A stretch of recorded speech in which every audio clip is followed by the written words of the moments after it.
ejemplo, todos los que se subieron 10 o a las 10 me aparecen verde. Y los que lo subieron después de las 10 aparecen rosado. Esa es la única distinción. Entonces les digo, lo pueden subir antes de las 10 si lo tienen, o quienes ya lo subieron, o lo pueden subir después de las 10, que el único cambio real es que va a cambiar el color para mí. Pero por cuestión de calificación, todos van a valer 9 puntos. Eso no hay ningún problema, ¿verdad? Para que entonces lo puedan hacer ahí. Y las 10, les digo, es con un afán de que no se desvelen. Digo yo, pues, ¿verdad? Porque creo que en otros años ponía hasta como a las 11 de la noche. Y entonces uno está luchando hasta las 11:30, ¿verdad? Entonces, tal vez a las 10, uno lucha hasta las 11 y bueno, no hay problema, ¿verdad? Estamos hablando del reporte de la lectura. Hasta las 10 de la noche en color verde. Después de las 10 de la noche en color rosado. Así es como yo lo miro, ¿verdad? Que aparece ahí, dice, para calificar, y cambia el color nada más. Para avisar que fue ingresado minutos, horas o tiempo después. Pero no se preocupen. Súbanlo nada más, ¿verdad? Bueno, miren qué alegre porque siempre es alegre verlos, saber que están ahí, que estamos ahí haciendo nuestro mejor esfuerzo, luchando, leyendo, y seguimos con lo que nos toca, ¿verdad? Pues hoy vamos a continuar con esta unidad porque también, ¿verdad? Tenemos que apretar el paso. Ya por ahí nos van a avisar que ya viene el primer parcial, que ya no sé cuándo es, pero por ahí nos dirán que ya viene el primer parcial. Entonces, antes de que eso suceda, tenemos que tener suficiente contenido para esto, ¿verdad? Entonces, hemos estado hablando de esta economía ya asentada del siglo XVII, cómo se va transformando el paisaje, las actividades, se va modificando los recursos, y se va volviendo, podríamos llamar, mercancía,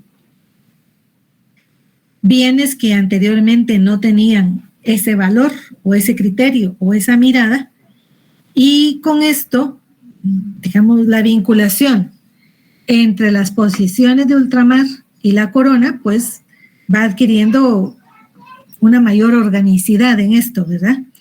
Entonces hoy vamos a continuar, vamos a hablar, la semana pasada estábamos hablando sobre la ganadería y cómo esta va a ir vinculando territorios, va a ir vinculando actividades, generando trabajos, relaciones y bueno, y también dificultades, ¿verdad? Por la forma como se introduce la ganadería. Y prácticamente es la ganadería mayor, vacas, caballos, todo esto se va de alguna manera a convertir en un problema por esa forma de liberar el ganado, ¿verdad? Y al liberarlo, decíamos, pues el ganado va a ir ocupando espacios donde no tienen ninguna competencia, en donde no hay ningún límite o ninguna frontera. Algunos, o quizá la mayoría de estos hatos o estos rebaños, se convertirán nuevamente en ganado salvaje, cerrero,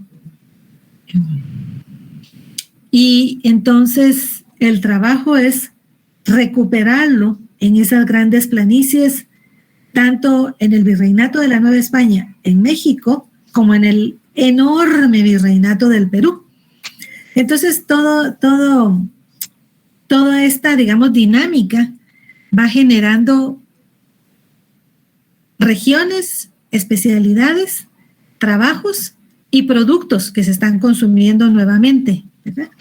Y esto, según recuerdo, conversábamos, tiene que ver justamente con favorecer ese estilo de vida español que ellos tratan de recrear, que si bien el rey había intentado que quienes se iban a sentar y a quedar en América no reprodujeran esas formas feudales, serviles, pues una cosa son las ordenanzas, las leyes, las reales cédulas, todo lo que ellos crean, y luego son las dinámicas.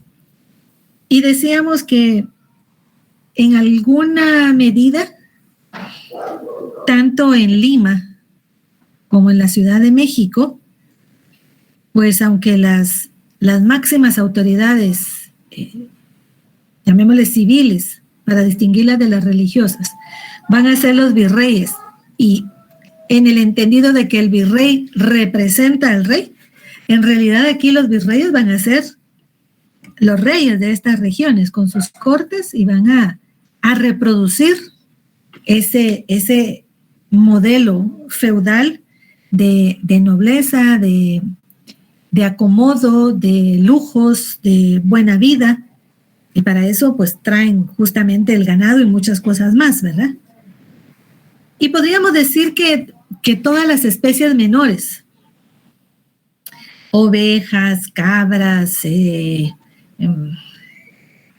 aves de corral, bueno, esas no se soltarán, ¿verdad?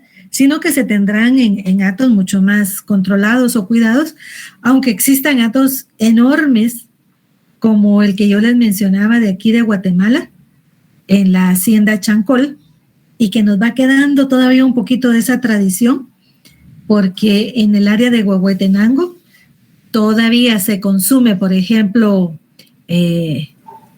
las ovejas se consumen, se comen. Uno tiene que tener un poquito como de ánimo, ¿verdad? Práctica, costumbre y gusto para probar y comer. Es rico, el cordero es rico. Huele, pero es rico. Como los derivados, por ejemplo, de la leche de cabra, delicioso, rico. Y por ahí va, ¿verdad? Pero en Huehuetenango se mantuvo esa tradición justamente porque ahí se ubicaron parte de esos hatos, ¿verdad? De ganado menor, que los españoles van introduciendo para reproducir su modo de vida, su estilo de vida. Y con esto, pues, se generan una serie de recursos.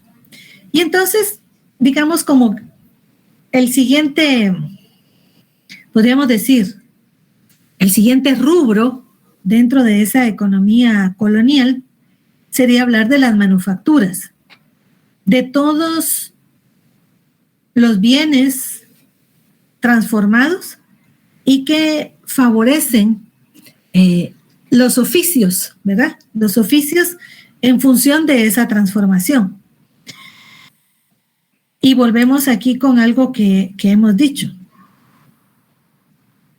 Prácticamente todas estas actividades, guardando ciertas distancias, sobre todo con el caso de la ganadería, pues ya se llevaban a cabo de alguna manera en América, digamos. Manufacturas se producían, se transformaban y se confeccionaban objetos para el uso humano. Entonces se transforman bienes y se convierten en objetos que nosotros usamos. Platos, sillas, mesas, cualquiera que sea la forma que eso haya tenido para el uso y para la comodidad de las personas.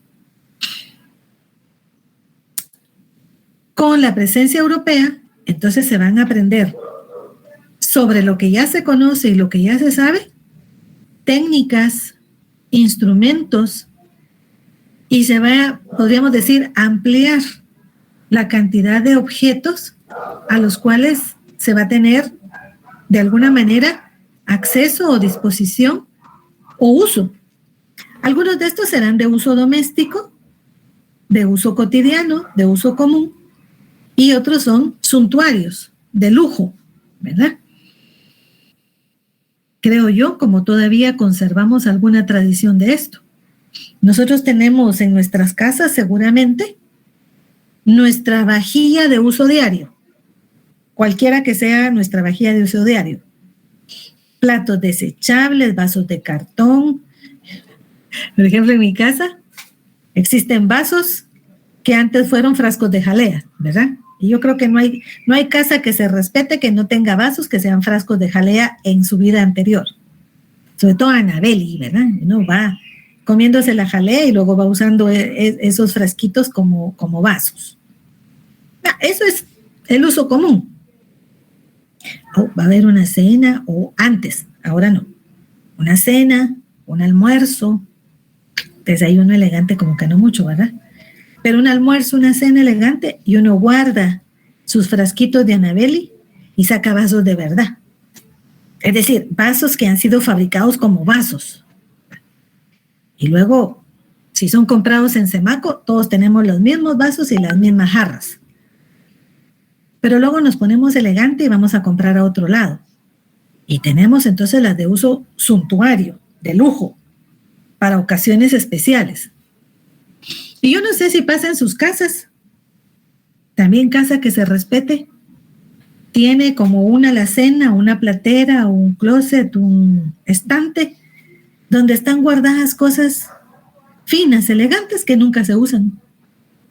Copitas, vasitos, tacitas, platitos, casi que son adorno, ¿verdad? Es para verlo, ahí puesto. Pero uno no lo usa, por el miedo que se rompa. Y se rompe de estar guardado, se echa a perder de estar guardado, ¿verdad? Se oxida. No era acero inoxidable, porque son suntuarios y como que no llega el momento para usarse. Entonces, nosotros podemos ver que esto de la manufactura es de muy larga data. La manufactura y los oficios, desde que transformamos los objetos para satisfacer una necesidad o cumplir una función, que generalmente, híjole, ¿cómo habla uno? Es extensión del propio cuerpo, ¿verdad? Entonces, la extensión del cuenco de la manita es el vasito, la extensión de la manita extendida es el plato, ¿verdad? Y ahí vamos creando cosas. Entonces, podríamos decir que estas manufacturas del siglo XVII se van a estructurar en torno a varias características. Uno, es una producción doméstica, o sea, el taller de producción está en las casas, ¿verdad? Es artesanal, un artesano, es una persona, hombre o mujer, que por sus habilidades, por la práctica, por un proceso largo de aprendizaje y de formación, va perfeccionando esa técnica y sabe, podríamos decir, todo el proceso, desde que a dónde hay que ir a traer el barro, qué tipo de barro, cómo se transforma, cómo se moldea, cómo se cocina, cómo se pinta, hasta que confecciona lo que se quiere. Jarros, platos, jarrones, ollas, comales, o lo hace con metal o lo hace con madera, desde botar el árbol, secarlo, cortarlo, cepillarlo, serrucharlo, clavarlo, etc. Entonces, se hacen las casas con artesanos que usan básicamente sus manos y algunos instrumentos, a veces rudimentarios, y que se basaban este trabajo en la transformación de productos de la tierra, de productos locales, que se elaboraban, podríamos decir, en el lugar in situ, ahí mismo donde se encontraban, muchas veces se transformaban, sin un gran trasiego o importación o compra o intercambio lejano de insumos. Esto debería buscarse sus antecedentes en la economía antigua, antes de la llegada de los europeos, doméstica, y en algunas técnicas que van a ir aportando los europeos en América. como la aplicación del hierro o el uso del vidrio o el papel que sirve para estas transformaciones, ¿verdad? Y que con estas, podríamos llamar, esto ya conocido, más algunas técnicas nuevas e instrumentos nuevos, va a favorecer la expansión de los mercados y el consumo. Y aquí cuando hablamos también de mercados, tenemos que recordar que ya antes también de la llegada de los europeos, aquí había mercados, aquí había intercambios. Digamos, un ejemplo de esto es lo que nos cuentan nuestros colegas arqueólogos y que en los distintos museos, sobre todo en el de Miraflores, pues ahora ya creo que ya está abierto otra vez, pero antes nos podían mostrar cómo se intercambiaban objetos, bienes que eran requeridos de una región a otra. Digamos, un objeto requerido era la sal. Entonces, el intercambio y llevar la sal a ciertos lugares, digamos, generaba ese comercio, ese intercambio. El algodón, el cacao, la carne, por ejemplo, el pescado, productos del mar. Entonces, hacia el interior de la tierra. Y si ustedes recuerdan o vieron, en el lienzo Cuauquecholán hay unas imágenes reveladoras, podríamos decir.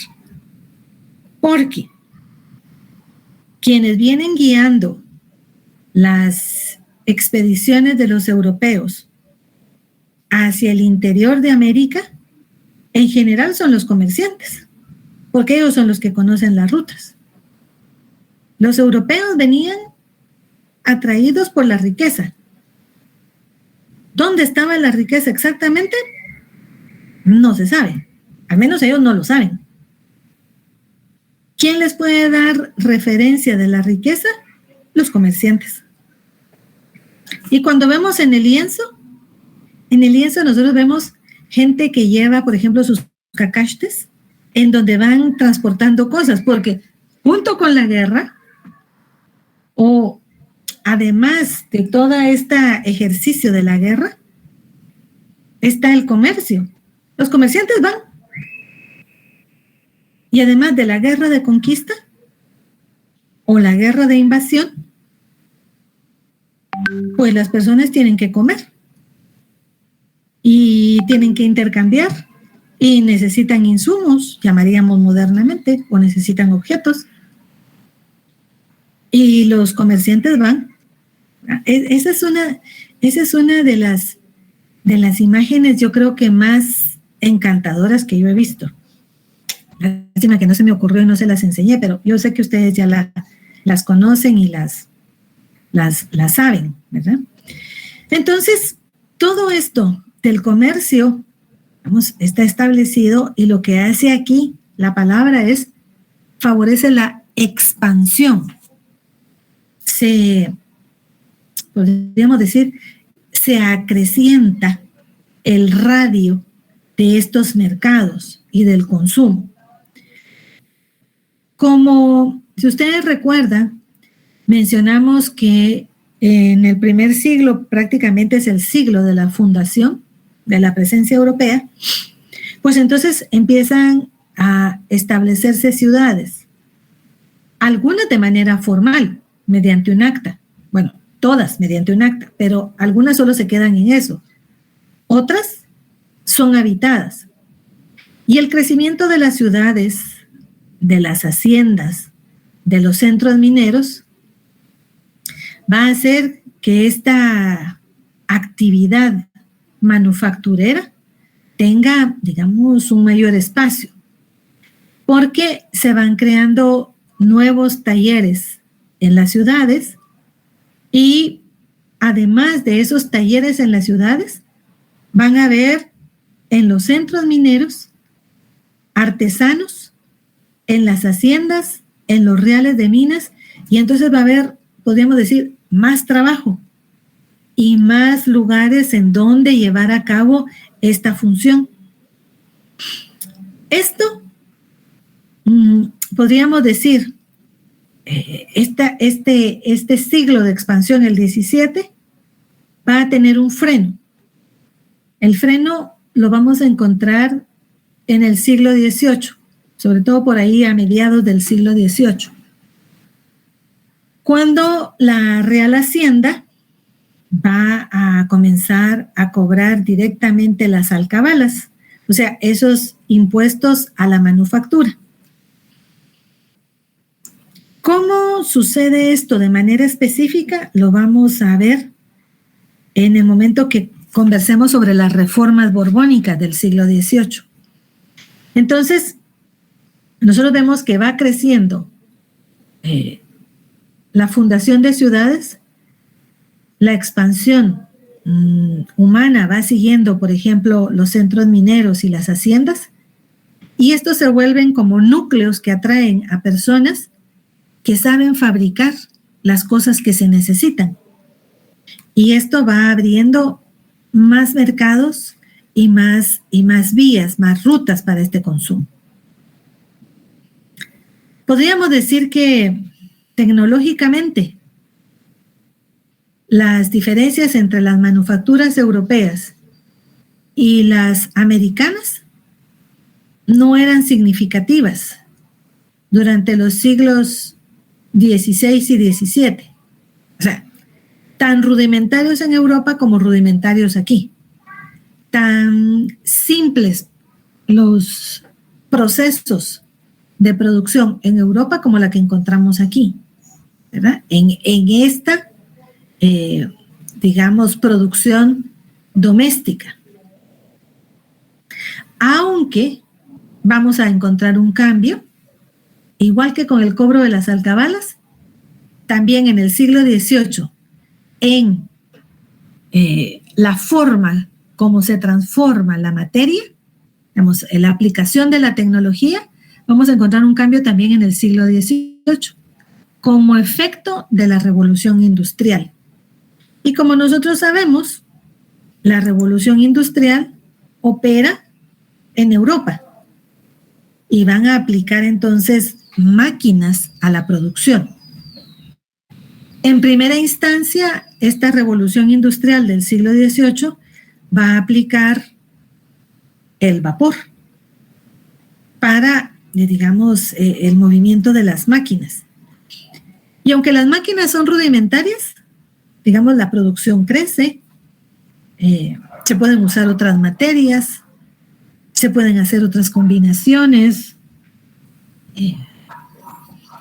Y entonces sí, en el siglo XVIII, sí va a ser, podríamos decir, apreciable, visible, la diferencia entre las manufacturas europeas y las manufacturas americanas, que siguen siendo hechas a mano.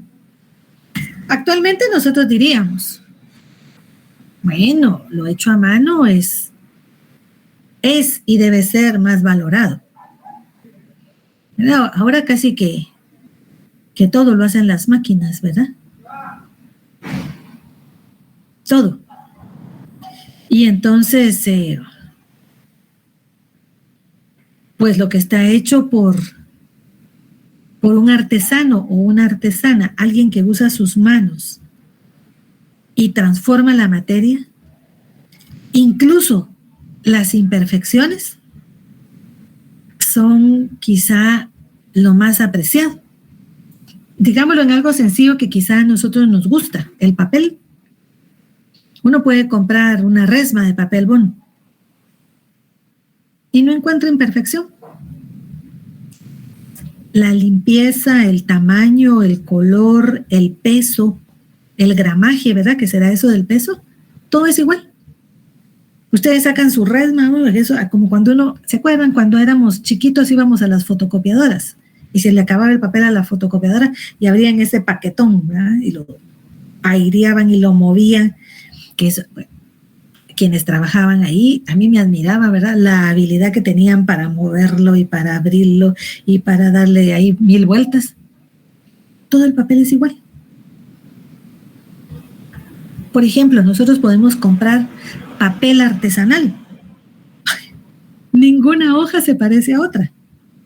Color, peso, tamaño, textura, ¿verdad? Y luego lo que hace cada artesano o artesana para fabricar papel.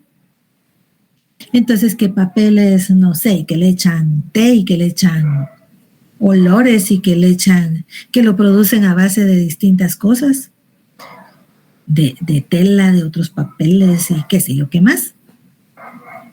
Y la maravilla son las imperfecciones. Lo que ahora no apreciamos es lo que es en serie y perfecto, todo es igual. Pero en el siglo XVIII es a la inversa. Lo que se aprecia es la perfección y lo que está hecho a mano va quedando como de segunda categoría. Entonces, estos cambios y esos desniveles que vamos a empezar a ver en las manufacturas americanas y europeas va a ir marcando un cambio en el gusto, en el precio, en la valoración y en cómo viven su vida los artesanos en el siglo XVIII, ¿verdad? Fruto de esta revolución industrial que va a ir, ahí sí, abriendo una brecha entre estas manufacturas producidas en estos dos lugares. Pero aún así, podríamos decir, todos los productos europeos, aún con estas ventajas, no fueron los dominantes en los mercados coloniales, sobre todo por la dificultad que había de transportarlos tierra adentro. Digamos, llevarlos de los puertos a los lugares donde se necesitaba, ¿verdad? Y solo en los puertos van a correr de manera más libre, más común, estos productos. Y aquí sí les tengo un par de imágenes para que ustedes no tengan que pensar, ¿verdad?, cómo son esos caminos. Solo déjenme que les muestre. Bueno, a ver, les voy a enseñar un parcito de imágenes nada más. ¿Qué sería esto de llevar productos tierra adentro? Bueno, miren. A ver si... Ahí está. Bueno, ustedes saben, en América del Sur, la cordillera de los Andes, que es esta que está aquí vista en su esplendor, ¿verdad? Atravesar esta cordillera, pasar esa cordillera y encontrar el camino y sobrevivir, esto es una cosa que no es fácil. Y recuerden ustedes que dijimos, ¿verdad? Los productos vienen de Europa, van a llegar a Cartagena, van a pasar el Realejo y se van a venir al Callao, muy cerca de Lima, y de Lima hay que llevarlo tierra adentro, porque aquí está justamente sobre la cordillera, va a estar, por ejemplo, el Cusco, y un poquito más abajo va a estar la mina del Potosí. Y para Colombia quizás uno puede quedarse en Cartagena, pero luego para llegar a Santa Fe de Bogotá hay que subir, bajar y quedarse en la sabana. Entonces, llevar productos tierra adentro es una cosa muy difícil. Entonces, agarrar camino porque a usted le quiere, no sé, un piano. Usted dice, bueno, aquí en América no se hacen pianos, entonces por favor tráigame un piano. Muy bien. A ver, con su carreta usted se va a subir aquí, va a atravesar en el lugar tal vez más bajito a unos 3,000 metros. Nosotros decimos fácil 3,000 metros, pero los 3,000 metros nos hacen sentir cosas raras en nuestro cuerpo. Por principio, un gran dolor de cabeza. Bueno, a ver aquí otra imagen. Vean ustedes aquí. Aquí está la cordillera de los Andes. Ok. Y estas llamaríamos nosotros que son las estribaciones, ¿verdad? Y ¿por dónde pasa uno por aquí? Bueno, ahora estamos aquí arribita, pero tenemos que llegar por este lado. Pero para pasar por este lado hay que bajar y subir por aquí. ¿Cómo hace uno eso? Entonces, a eso nos referimos al mencionar que no corrían tanto los productos, las manufacturas europeas tierra adentro, porque había que entrar por estos lugares. Entonces seguían teniendo mayor presencia la manufactura, podríamos llamar local, frente a estas dificultades, ¿verdad? Llegar a la Nueva España y surtir a la Nueva España, a la Ciudad de México, pues, si ustedes me permiten, ay Dios, me sale la dirección, pues había que salir del puerto de Veracruz e ingresar. Quizá no hay que atravesar esas montañas que estamos viendo, pero está lejos, hay que caminar mucho. La ciudad de Lima, pues con esos maravillosos balcones, ¿verdad? Pues está a la orilla del mar y digamos que no tendría mayor dificultad. La dificultad estaba en atravesar por Panamá, por el Realejo, y pasarlo del Océano Atlántico al Pacífico. La ciudad de Quito, que era donde llegaba también la riqueza, pues había que ingresar o hay que ingresar y hay que pasar también los Andes. Y Santa Fe de Bogotá, pues ya vimos ahí, hay que subir y bajar los Andes. Entonces, frente a las manufacturas, hay que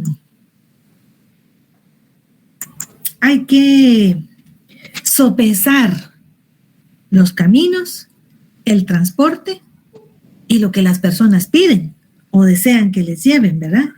Entonces, durante bastante tiempo, aún siendo, llamémosle, más fino,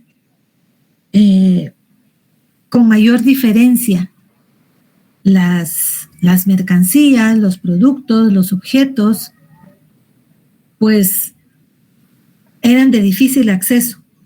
Solo en los puertos, decíamos, entonces corren de manera libre lo que se mandaba a traer de Europa y que no se encontraba, o se encontraba aquí, pero de calidades distintas. Por ejemplo, los textiles, las telas.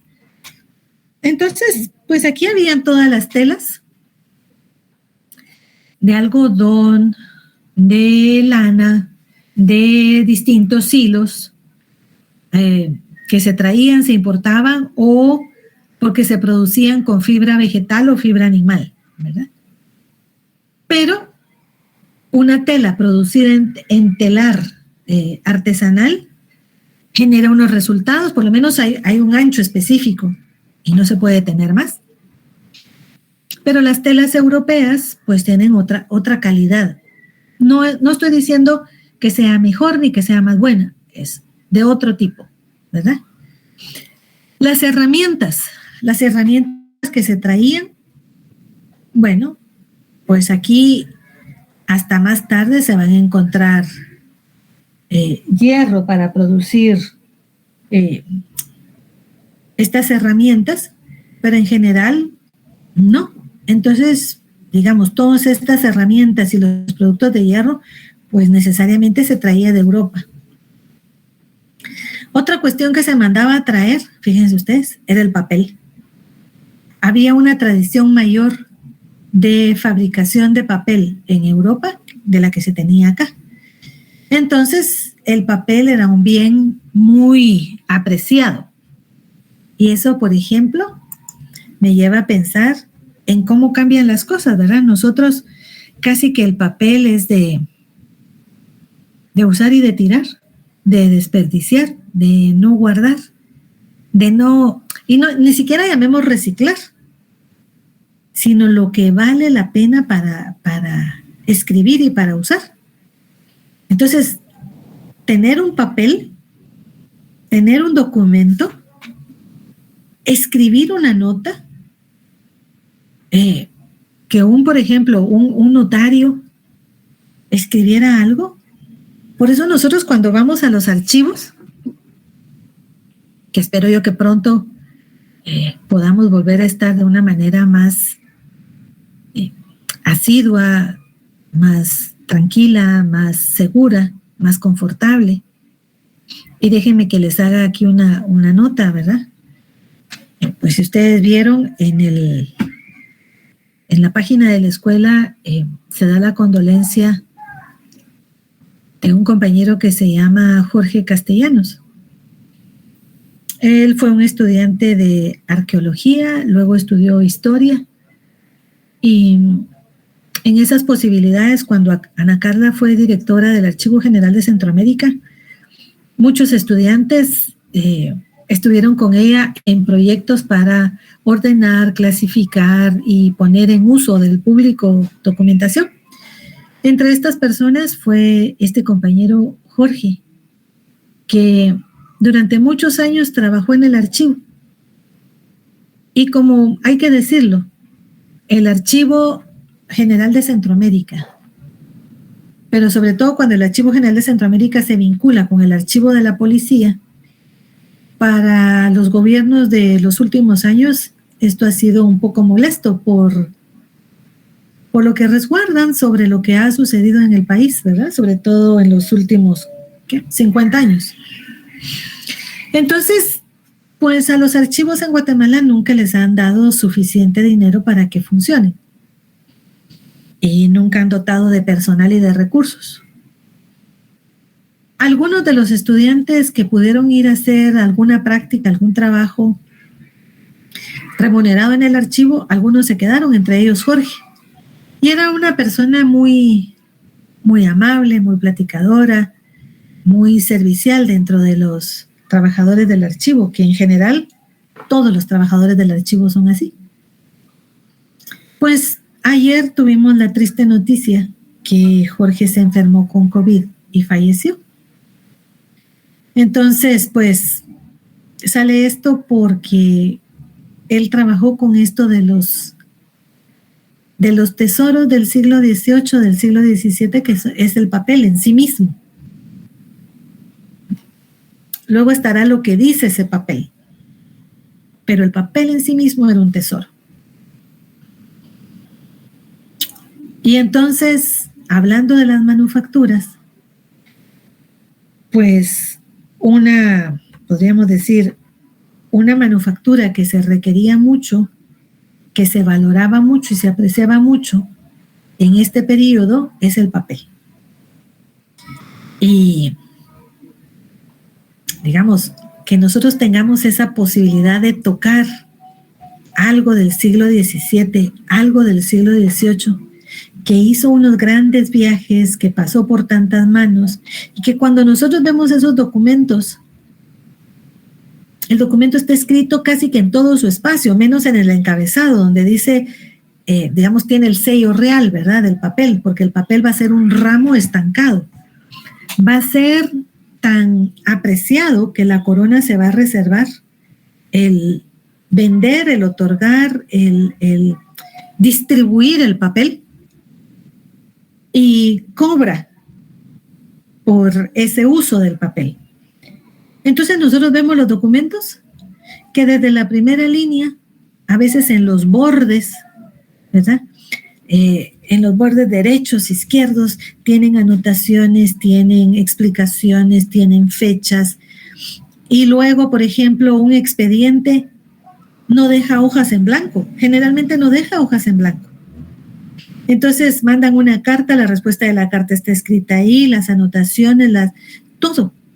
Porque el papel es un bien tan apreciado que no se puede desperdiciar ningún espacio de ese bien. Entonces, digamos, dentro de esas manufacturas que se van a traer de Europa, textiles, herramientas, productos de hierro, papel, medicina. Entonces, digamos, se van a importar. Y digamos que esto pues siempre va a ser requerido y se va a notar la diferencia entre estos objetos traídos de Europa y los que se producen acá, ¿verdad? Por eso podríamos decir que lo que le interesaba en esta época a la corona era cómo controlar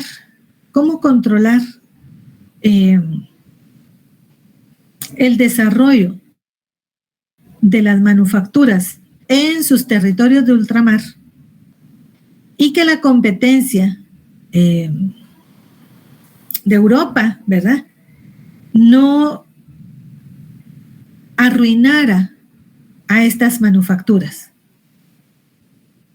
Porque evidentemente acabamos de decir que la Real Hacienda va a cobrar impuestos sobre las manufacturas. Entonces hay que mandar lo que se necesite y aquí no se produce, pero ¿cómo mantener un equilibrio? Esa sería la disyuntiva a la que se enfrenta la corona. ¿Cómo mantener un equilibrio? Puesto que se necesitan objetos, la corona gana por introducir esos objetos, pero también gana por la producción de esos objetos locales, ¿verdad? Entonces ahí tiene una disyuntiva. La mayoría de las manufacturas locales están trabajadas generalmente por la población indígena. Entonces, la población indígena es la encargada de producir todas las manufacturas que se consumen, podríamos decir, a gran escala, ¿verdad? Y que se destinaba a satisfacer la demanda popular, la demanda amplia del pueblo, ¿verdad? Ciertas manufacturas producidas aquí no competían con las europeas, simplemente no venían. Por ejemplo, la construcción de carretas y todos los medios de transporte. Era más caro traer, importar, digamos, todos estos objetos que componían una carreta que fabricarla aquí. Y aquí se encontraba todo lo que se necesitaba, ¿verdad? Entonces, todo lo que tiene que ver con transporte se fabricaba aquí. Todo lo que tenía que ver con la construcción, por ejemplo, para las obras privadas, las casas, y todo lo que se necesitaba para construir una casa. Todo se producía aquí. Quizá para adornar la casa, entonces sí se importaban cosas, como telas, por ejemplo, como sedas o brocados o lino o encajes. Eso sí se traía, porque eso no se producía y si se producía no tenía esos acabados que se buscaban. Pero en sí todo lo de la casa, puertas, tejas, pisos, ventanería, todo eso se producía aquí, ¿verdad? Y todo lo que era transformación de alimentos. Y aquí cabe decir una cuestión. Hay, por ejemplo, temas de investigación que por lo menos a mí me parecen muy interesantes. Y una cuestión para mí interesante que tiene que ver con esto es el abasto de las ciudades y lo que se come, ¿verdad? Entonces, por ejemplo, estos mercados de comida. Y nosotros sabemos que depende de las épocas, cómo nos interconectamos con otros países, con otras regiones, pues nuestra dieta va cambiando. Y seguramente lo que ustedes comen, lo que yo aprendí a comer, lo que comieron pues sus abuelitas o sus bisabuelitas, quizá no tiene mucho que ver con lo que ahora comemos. Por principio, las comidas en esta época tienen que ver con las temporadas, ¿verdad? Las épocas del año. ¿Qué se come en qué época del año? Pues aquí ahora casi que comemos, todo el año comemos lo mismo. todo el año hay manzanas, todo el año hay peras, todo el año hay sandías. Pero luego vienen las cosas, llamémosle así, de esta, no de lo importado, porque que comamos manzanas todo el año no es por producción local, es porque se está importando de distintos lugares. Ahorita es la época de cortar manzanas, no sé, voy a inventar, en California. Y dentro de 3, 4 meses es la época de cortar manzanas en Chile. Y entonces comemos manzanas de California en una época del año y manzanas de Chile en otra época del año. Pero, por ejemplo, la producción local, volviendo a la manufactura. Ahorita en Guatemala es época, por ejemplo, de durazno. Yo estoy feliz. Estoy feliz porque me encantan los duraznos. Pero no cualquier durazno. A mí me gustan los duraznitos blancos. Fíjense ustedes, no me gustan los melocotones, no me gustan esos importados. Me gustan los duraznitos blancos locales. Voy a enseñar. Espérenme, un segundo.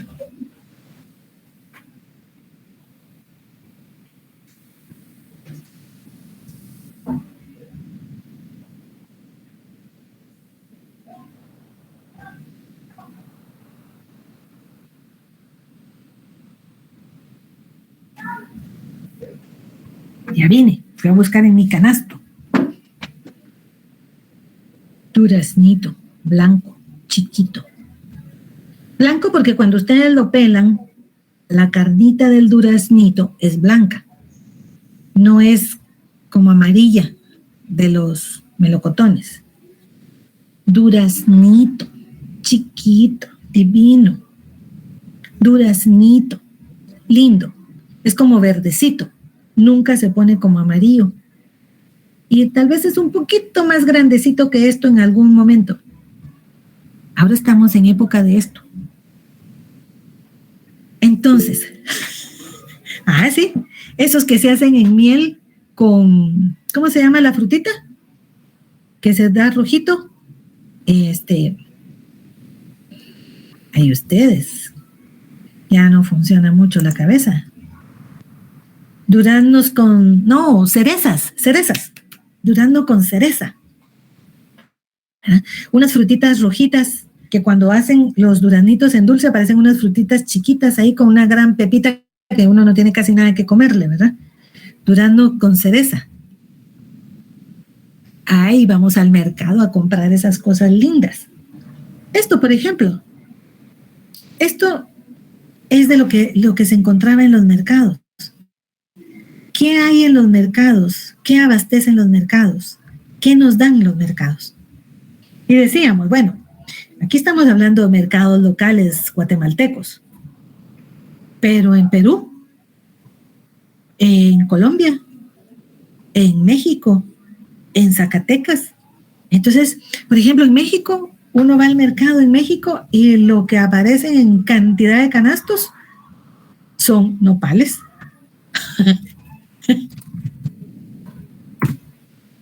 Nopalitos. Las hojas del nopal. Jesús María. Si ustedes quieren ver feliz a un mexicano, háganle nopalitos.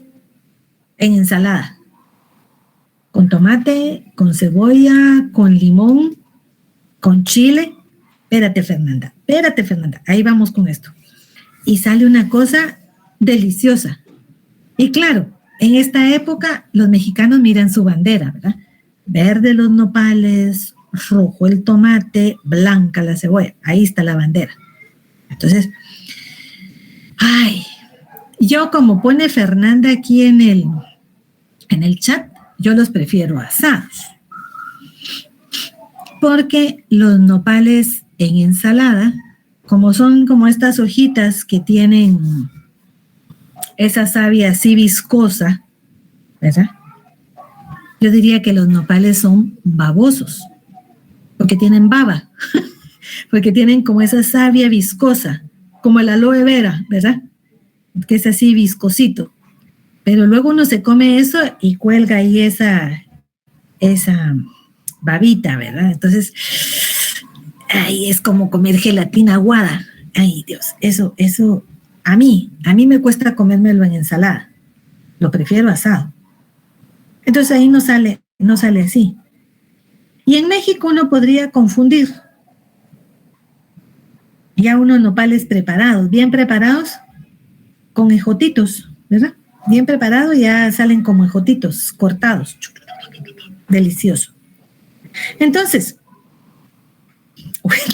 ay, Fernanda, estás proponiendo ahí la cena. Nopales asados con quesillo en un taco. Eso, ya estamos en México, Fernanda querida. Entonces, el nopal y el aloe vera, bueno, para la piel, claro. Chilaquiles con nopales, claro.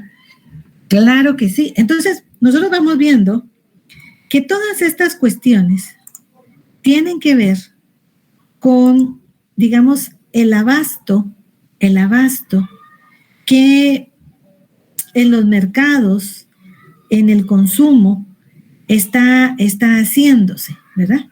Y cómo podríamos decir, la mayoría de artesanos van a transformar estos productos para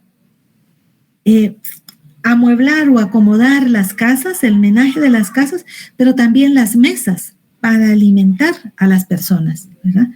Entonces, yo les decía, un tema que uno puede abordar, pero que es como de buscar agujitas en un pajar, tiene que ver con la alimentación.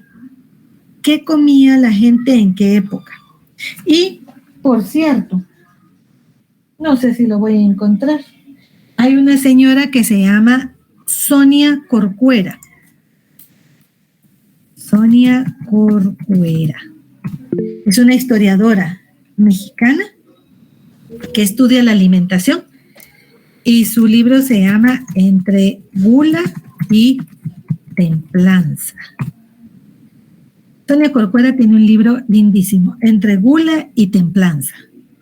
Entre comer exageradamente por el placer de comer y la templanza, que es la moderación. Es morigerar, es cuidar, es controlar esas pasiones y sobre todo el placer de comer. Entonces, yo estoy entre un exceso de comida y entre un exceso de control sobre esto. Entonces, Sonia Corcuera estudia para México la alimentación. ¿Qué se come? ¿Cuándo se come? ¿Cuánto se come? ¿Qué hay en los mercados? ¿Quién lo produce? ¿Cómo se presentan las mesas en las casas?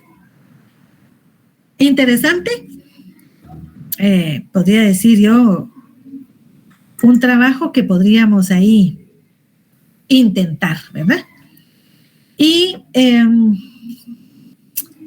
vamos a hablar de otras manufacturas que se producen, pero yo voy a dejar aquí lo que estamos conversando para cerrar con ustedes si tienen alguna duda o comentario o pregunta, ¿verdad? Para no abrir un tema que no voy a poder terminar hoy. A ver, digan. ¿Alguna pregunta? ¿Alguna duda o comentario? Ay, alguien levantó su manita. Todo claro, muy bien, muy bien. No son manitas, son comentarios.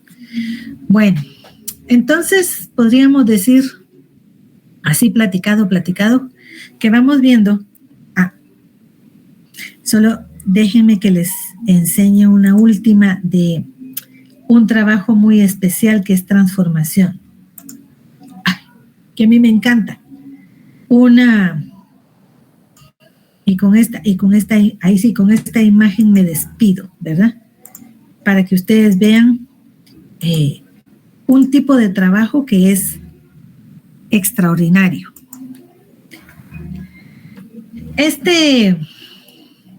Esto que ustedes ven son figurillas hechas en oro de la región de el dorado, que muchas veces pareciera que el dorado es un mito, pero yo sostengo que el dorado sí existió, ¿verdad?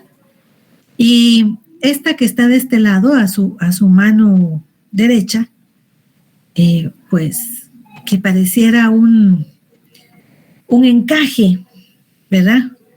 Que es una pequeña y delgada fibra con la cual se le va dando forma, que le podríamos llamar filigrana, ¿verdad? Es el trabajo de un artesano altísimamente calificado, ¿verdad? Y hay objetos como este, que se llama la ofrenda, ¿verdad? Que es podríamos llamar, es como una estera, eso diríamos un petate, ¿verdad? Que significa una balsa, en donde van unos personajes en esa balsa, y un señor va sentado hasta arriba en esa balsa. Y van navegando en un lago.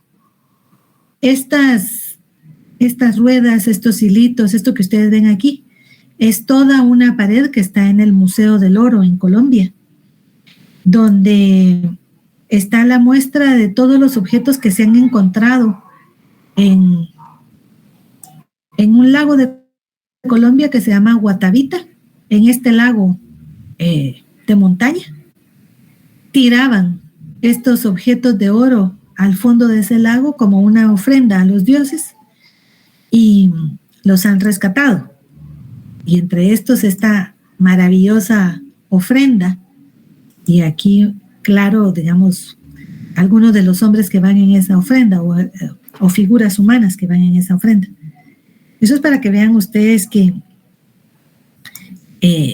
el trabajo de los artesanos, sí, los muiscas allá, el trabajo de los artesanos podría ser concebido como muy tosco en algunos casos, pero en otros es de una altísima calidad, que solo después de un aprendizaje muy largo y de mucho tiempo de aprendizaje y de estar, digamos, en el oficio, uno logra. Por eso ustedes no desdeñen cuando nosotros decimos que nosotros también somos artesanos, ¿verdad? Aprendemos un oficio, el oficio de hacer historia, el oficio de historiar. Bueno, mis queridos, les deseo una buena noche, un buen fin de semana. Síganse cuidando, a quienes les toca vacuna, vayan y vacunen.